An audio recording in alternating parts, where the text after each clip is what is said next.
Habari za saizi wapendwa, leo nataka niwaambie mambo mawili ambayo nyota yako haitakiwi kuyafanya. Mambo mawili ambayo nyota yako haitakiwi kuyafanya. Jambo la kwanza, usiige maisha ya mtu. Kama mtu amefanikiwa kwa njia zake, basi na wewe tumia njia zako kwenye kufanikiwa. Lakini ukisema uige staili ya maisha anayoishi mtu ili na wewe ufanikiwe, unajipoteza, kwa sababu kila mtu ana nyota yake na kila nyota ina njia zake kwenye mafanikio. Hivyo usiige maisha ya mtu.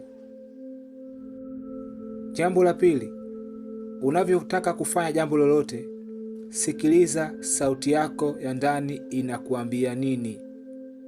Isikilize sauti yako ya ndani inakuambia nini. Usiishi kwa pressure za watu. Ukimsikiliza huyu kakwambia hivi, huyu kakupa pressure hii, huyu kakwambia hivi, mwisho wa siku utapoteza mwelekeo. Sauti ya ndani yako ndiyo msingi imara wa maisha yako. Ukifanya maamuzi kwa kusikiliza sauti yako ya ndani, utakuwa unafanya jambo ambalo ni zuri.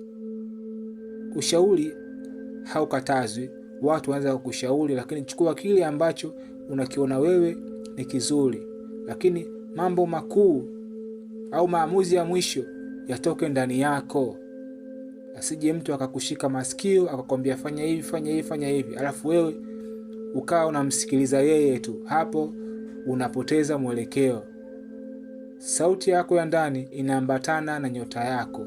Hivyo isikilize sauti yako ya ndani. Usisahau kusubscribe channel hii ili kupata posti zangu zijazo. Asante.